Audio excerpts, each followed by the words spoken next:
유럽 최고의 병원에서도 손을 놓은 한 소녀가 있었습니다. 의사들은 더 이상 방법이 없다고 말하였고 최첨단 의료시설과 세계적으로 유명한 전문가들조차 그녀를 살릴 수 없었습니다. 가족들은 마지막 희망을 찾아 헤맸지만 어디에서도 답을 찾을 수 없었습니다. 그때 예상치 못한 곳에서 한 가지 가능성이 제시되었습니다. 많은 이들이 의료 선진국이라고 생각하지 않는 한 나라였습니다. 바로 한국이었습니다. 유럽에서는 잘 알려지지 않은 곳이었으며 그곳이 과연 믿을 만한 의료 기술을 가지고 있을지 의문이 들었습니다. 처음에는 믿기 어려웠습니다. 유럽에서도 고칠 수 없던 병을 그 나라에서 치료할 수 있을까? 선진국이라고 불리는 유럽에서조차 한계에 부딪혔는데 과연 가능할까? 의심과 불안이 가득한 상태로 소녀와 가족들은 지푸라기라도 짚는 심정으로 결국 그곳으로 향할 수밖에 없었습니다. 그리고 그곳에서 그들은 상상조차 하지 못했던 경험을 하게 됩니다. 이 이야기는 단순히 한 소녀의 치료 과정이 아닙니다. 한 나라에 대한 편견이 어떻게 무너지는지, 그리고 그 나라가 가진 놀라운 힘이 무엇인지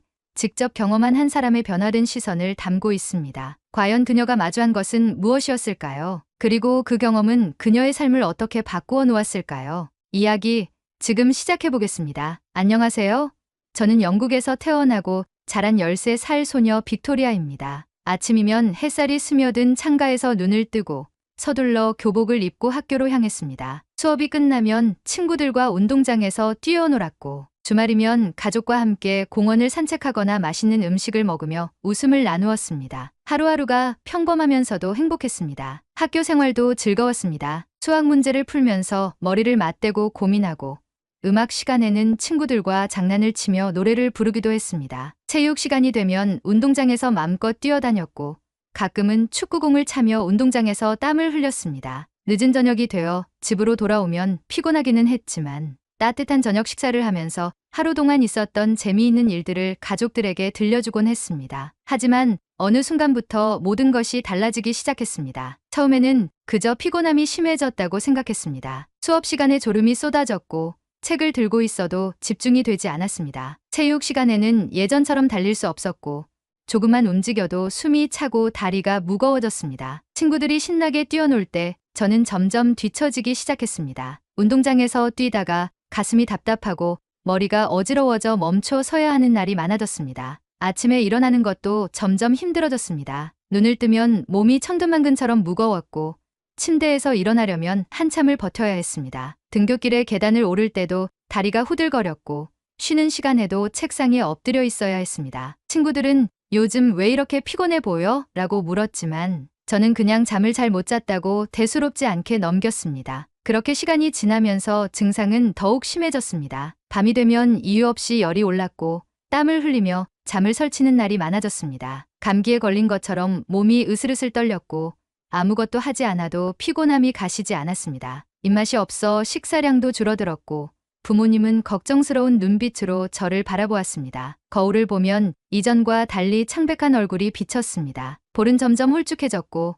다리에는 멍이 자주 들었습니다. 하지만 저는 여전히 대수롭지 않게 생각했습니다. 그저 피곤해서 그런 거라고, 조금 쉬면 괜찮아질 거라고 스스로를 위로했습니다. 그러던 어느 날 체육 시간에 공을 잡으러 뛰어가던 중 갑자기 다리에 힘이 풀리며 그대로 쓰러졌습니다. 머리가 핑 돌았고 심장이 빠르게 뛰면서 숨을 쉬기가 어려웠습니다. 친구들이 놀라 달려왔고 선생님이 저를 부축해 보건실로 데려갔습니다. 보건 선생님은 얼굴이 창백하다고 말씀하시며 부모님께 전화를 걸었습니다. 저는 괜찮다고 말했지만 선생님은 심각한 표정으로 병원에서 검사를 받아보는 것이 좋겠다고 하셨습니다. 부모님은 급히 학교로 오셨고 저는 그 길로 병원으로 향했습니다. 그날이 저의 삶이 완전히 바뀌는 날이 될 줄은 꿈에도 몰랐습니다. 병원에 도착하자마자 저는 여러 검사를 받게 되었습니다. 혈액 검사, 엑스레이, 초음파, 그리고 정밀 진단을 위한 여러 가지 추가 검사가 이어졌습니다. 체열을 위해 팔을 내밀었을 때 간호사는 제 팔을 가만히 바라보았습니다. 피가 잘 보이지 않는다며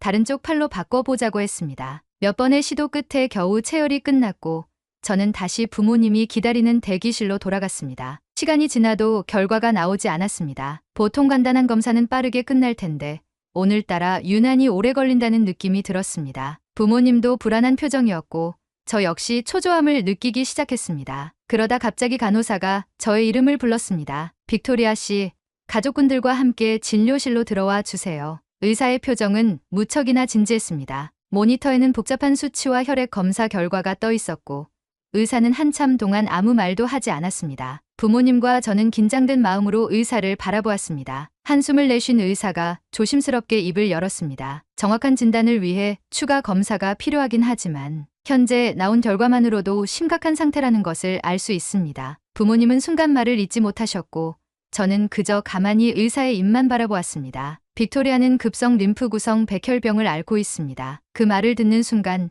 온몸이 얼어붙은 것 같았습니다. 암이라는 단어는 마치 현실이 아닌 것처럼 들렸습니다. 머릿속이 하얘지며 아무런 말도 할 수 없었습니다. 부모님이 떨리는 목소리로 치료 방법에 대해 물었지만 의사의 표정은 여전히 무거웠습니다. 현재 상태로는 즉시 치료를 시작해야 합니다. 항암 치료를 진행할 것이며 이후 상황을 보면서 추가적인 치료 계획을 결정해야 합니다. 다만 병이 이미 상당히 진행된 상태이기 때문에 치료 반응을 장담하기는 어렵습니다. 저는 아무 말도 하지 못한 채 그저 부모님의 손을 꼭 잡았습니다. 부모님의 손끝이 차가웠습니다. 제가 처음 느낀 감정은 두려움이 아니었습니다. 믿기지 않는다는 느낌이었습니다. 이게 정말 제 이야기란 말인가? 저는 불과 며칠 전까지만 해도 친구들과 뛰어놀고 학교 수업을 듣고 평범한 하루하루를 살고 있었는데 갑자기 암 환자가 되었다는 사실을 어떻게 받아들여야 할지 알 수 없었습니다. 집으로 돌아오는 길은 유난히 조용했습니다. 창밖에는 평소와 다름없이 사람들이 걸어가고 차들이 도로를 달리고 있었습니다. 세상은 변함없이 흘러가는데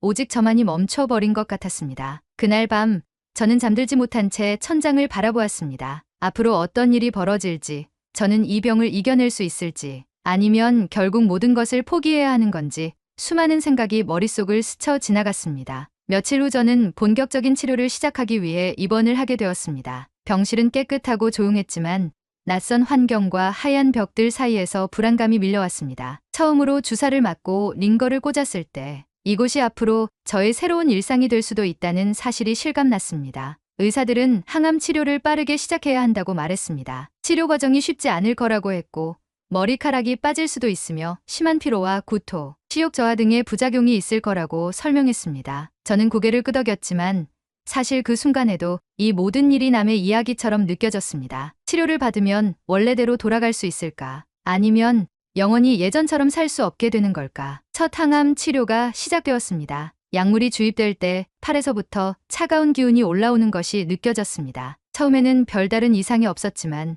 시간이 지날수록 속이 메스꺼워졌고 온몸이 무거워졌습니다. 저녁이 되자 머리가 지끈거리고 열이 오르기 시작했습니다. 먹고 싶었던 음식들도 하나도 손이 가지 않았고 한 입을 겨우 삼켜도 속이 울렁거렸습니다. 밤이 되자 심한 두통과 함께 잠을 이룰 수 없었습니다. 며칠이 지나자 머리카락이 빠지기 시작했습니다. 처음에는 몇 가닥 정도였지만 점점 손으로 머리를 쓸어넘길 때마다 더 많이 빠지는 것이 느껴졌습니다. 침대 옆에 떨어진 머리카락들을 볼 때마다 가슴이 철렁 내려앉았습니다. 거울을 볼 용기가 나지 않았습니다. 부모님은 계속 저를 위로해 두셨지만 점점 지쳐가는 모습을 숨기지 못하셨습니다. 병원비 부담도 점점 커졌고 치료는 계속해서 길어졌습니다. 유럽의 의료 시스템은 훌륭하지만 치료비가 너무 비싸고 예약을 잡는 것도 쉽지 않았습니다. 의사들은 최선을 다하고 있었지만 병은 빠르게 진행되고 있었습니다. 어느 날 의사가 부모님과 긴 대화를 나누는 모습을 보게 되었습니다. 부모님은 심각한 표정으로 고개를 끄덕였고 의사는 한숨을 내쉬며 차트를 넘겼습니다. 부모님은 그날 밤 저에게 조심스럽게 새로운 이야기를 꺼냈습니다. 빅토리아, 한국에서 치료를 받아보는 게 어떻겠니? 저는 순간 귀를 의심했습니다. 저는 한국에 대해 아는 것이 거의 없었습니다. 한국의 의료 기술이 뛰어나다는 이야기도 들어본 적이 없었습니다. 유럽에서도 해결하지 못한 병을 한국에서 치료할 수 있다는 말이 믿기지 않았습니다. 하지만 부모님은 이미 여러 가지 정보를 찾아본 듯했습니다. 한국은 의료 시스템이 뛰어나고 특히 암 치료에서 좋은 성과를 내고 있다고 설명해 주셨습니다. 유럽에서는 예약 하나를 잡는 데에도 몇 주가 걸리지만 한국에서는 즉각적인 치료가 가능하다고 했습니다. 저는 선뜻 대답할 수 없었습니다. 낯선 나라에서 치료를 받는다는 것이 두려웠고 정말 효과가 있을지 확신이 서지 않았습니다. 하지만 부모님의 표정을 보니 선택의 여지가 없다는 것을 알 수 있었습니다. 시간이 지날수록 제 몸은 점점 약해지고 있었고 유럽에서는 더 이상 새로운 치료 방법이 없었습니다. 며칠 동안 고민 끝에 저는 결국 한국행을 결정했습니다. 마지막 희망을 걸어보기로 했습니다. 한국행이 결정된 후에는 모든 것이 빠르게 진행되었습니다. 부모님은 급하게 한국의 병원과 연락을 취했고 다행히도 치료를 받을 수 있다는 답변을 받았습니다. 예상보다 빨리 모든 절차가 정리되었고 저희 가족은 짐을 꾸려 한국으로 떠날 준비를 했습니다. 비행기표를 예약하고 필요한 서류를 준비하는 동안에도 저는 여전히 확신이 서지 않았습니다. 한국이 의료 기술이 뛰어나다고는 하지만 유럽에서조차 해결하지 못한 병을 치료할 수 있을까 하는 의문이 계속 들었습니다. 인터넷에서 한국에 대한 정보를 찾아보긴 했지만 익숙하지 않은 환경에서 치료를 받는다는 것이 두려웠습니다. 출국 당일 저는 공항으로 향하는 차 안에서 창밖을 바라보며 깊은 생각에 잠겼습니다. 영국에서의 모든 순간들이 머릿속을 스쳐 지나갔습니다. 학교에서 친구들과 함께했던 시간, 가족과 함께했던 따뜻한 저녁 식사, 그리고 건강했던 시절의 저 자신. 이제 이곳을 떠나 낯선 나라에서 새로운 치료를 받아야 한다는 사실이 실감나지 않았습니다. 비행기에 오르자 불안감이 더욱 커졌습니다. 기내 방송이 흘러나오고 승무원들이 분주하게 움직였지만 제 머릿속에는 오직 한 가지 생각만 맴돌았습니다. 한국에 가면 정말로 나아질 수 있을까? 아니면 그곳에서도 결국 같은 결론을 듣게 되는 걸까? 비행기는 장시간 하늘을 날았고 창밖으로 도시의 불빛이 보이기 시작할 때쯤 한국에 도착했다는 기내 방송이 나왔습니다. 비행기 문이 열리고 저는 부모님과 함께 입국 심사를 통과해 공항 내부로 들어섰습니다. 한국에서의 첫인상은 예상과 완전히 달랐습니다. 공항은 깨끗하고 질서정연했으며 직원들은 빠르고 친절하게 일을 처리하고 있었습니다. 유럽에서는 입국 심사에 긴 시간이 걸리는 경우가 많았지만 한국에서는 모든 과정이 효율적으로 진행되었습니다. 짐을 찾고 공항 밖으로 나오자 넓은 도로와 빛나는 고층 건물들이 눈에 들어왔습니다. 버스와 택시들이 조용하고 질서 있게 움직였고 거리는 예상보다 훨씬 깔끔하고 정돈된 느낌이었습니다. 저는 한국에 대해 가난하고 낙후된 이미지만 가지고 있었는데 눈앞에 펼쳐진 풍경은 그 생각을 단숨에 깨버렸습니다. 그러나 진짜 놀라움은 아직 시작되지 않았습니다. 저를 기다리고 있는 병원에서의 경험은 제가 알고 있던 모든 것을 뒤집어 놓을 것이었습니다. 공항에서 나오자마자 우리는 병원으로 향했습니다. 한국에서 치료를 받기로 결정한 순간부터 병원에서는 모든 일정을 빠르게 준비해 두었고 공항에서 직접 병원으로 이동할 수 있도록 차량까지 마련해 두었습니다. 그렇게 한참을 달린 후 차량은 거대한 병원 건물 앞에 멈춰 섰습니다. 건물 외벽에는 병원의 이름이 선명하게 빛나고 있었고 유리로 된 입구는 세련된 분위기를 자아냈습니다. 병원 로비로 들어서자 넓고 깨끗한 공간이 펼쳐졌고 환자들과 보호자들이 조용히 대기하고 있었습니다. 유럽의 병원에서는 대기실이 늘 붐비고 접수 과정에서 시간이 오래 걸리곤 했는데 이곳은 체계적으로 운영되는 듯했습니다. 곧바로 의료진이 다가와 우리를 맞이했습니다. 한국어를 유창하게 구사하는 통역사가 함께하며 모든 절차를 안내해 주었고 병원 직원들은 신속하게 접수와 입원 절차를 진행했습니다. 저는 처음 겪는 이 빠르고 효율적인 시스템에 놀라움을 감출 수 없었습니다. 입원을 마친 후 저는 정밀 검사를 받기 위해 검사실로 이동했습니다. 한국에서의 첫날부터 여러 검사가 진행되었고 의료진들은 저의 상태를 면밀하게 살펴보았습니다. 검사 과정에서 간호사들은 세심하게 배려해 주었고 의사들은 제 상태를 꼼꼼히 체크하며 치료 계획을 설명해 주었습니다. 모든 과정이 유기적으로 연결되어 있어 대기 시간이 거의 없었고 필요한 검사가 즉각적으로 이루어졌습니다. 검사가 끝난 후 저는 병실로 안내받았고 얼마 지나지 않아 의료진이 병실로 찾아왔습니다. 담당 의사는 차트를 넘기며 검사 결과를 바탕으로 치료 계획을 설명했습니다. 지금까지 진행된 치료 과정과 효과를 종합적으로 분석한 결과 기존의 항암 치료 방식으로는 기대했던 만큼의 효과를 얻기 어렵다고 판단되었습니다. 따라서 한국에서는 보다 정밀한 맞춤형 치료를 적용할 예정이었습니다. 의사는 먼저 표적 치료를 추가로 도입할 것이라고 설명했습니다. 기존의 화학항암제는 암세포뿐만 아니라 정상세포에도 영향을 미쳐 심각한 부작용을 일으킬 수 있었습니다. 하지만 표적 치료는 암세포의 특정 유전자 변이나 단백질을 직접 공격하여 정상세포에는 상대적으로 피해를 줄이며 치료 효과를 극대화할 수 있는 방식이었습니다. 유럽에서도 이 치료법은 있었지만 고가의 비용과 긴 대기 시간 때문에 적용받기 어려운 경우가 많았습니다. 또한 카티 세포 치료법이 고려되었습니다. 이 치료법은 환자의 면역세포를 추출하여 유전적으로 변형한 뒤 다시 체내에 주입해 암세포를 직접 공격하도록 하는 방식이었습니다. 기존의 항암 치료와 달리 면역세포가 스스로 암세포를 찾아내 제거하는 능력을 갖도록 하여 재발 가능성을 낮출 수 있다는 것이 특징이었습니다. 다만 이 치료법은 정밀한 기술과 철저한 모니터링이 필요했기 때문에 의료진이 세심하게 경과를 살필 것이라고 했습니다. 마지막으로 기존 항암제와 병행하여 자가 조혈모 세포 이식을 진행할 계획이었습니다. 강한 항암 치료로 인해 손상된 골수를 건강한 자가 조혈모 세포로 대체하는 방법이었습니다. 이를 통해 백혈구, 적혈구, 혈소판 수치를 안정적으로 유지하며 치료의 내구성을 높일 수 있을 것으로 기대되었습니다. 이러한 치료를 단계적으로 진행하면서 정기적으로 유전자 분석을 시행해 치료 반응을 실시간으로 평가하고 필요할 경우 치료 방향을 유연하게 조정할 계획이었습니다. 예상되는 효과는 기존보다 빠른 회복 속도와 낮은 부작용 발생률이었으며 치료 성공률을 높이는 것이 목표였습니다. 의사는 치료 과정이 쉽지는 않겠지만 의료진이 지속적으로 환자의 상태를 모니터링하고 부작용을 최소화하기 위해 최선을 다할 것이라고 말했습니다. 부모님과 저는 의료진의 설명을 들으며 한국에서의 치료가 단순히 기존 치료의 연장이 아니라 더 정밀하고 효과적인 방법을 적용할 수 있는 기회라는 것을 깨달았습니다. 그날 오후부터 본격적인 치료가 시작되었습니다. 먼저 혈액 검사를 통해 면역 반응을 확인한 후 맞춤형 면역 치료제를 투여하였습니다. 이후 유전자 검사 결과를 바탕으로 저에게 가장 적합한 표적 치료제를 결정하여 주사하기 시작했습니다. 치료 첫 주는 예상했던 것보다 훨씬 힘든 과정이었습니다. 면역 치료제와 표적 치료제가 투여되면서 몸이 적응하는 데 시간이 필요했습니다. 첫 며칠 동안은 몸이 무겁고 피로감이 심했습니다.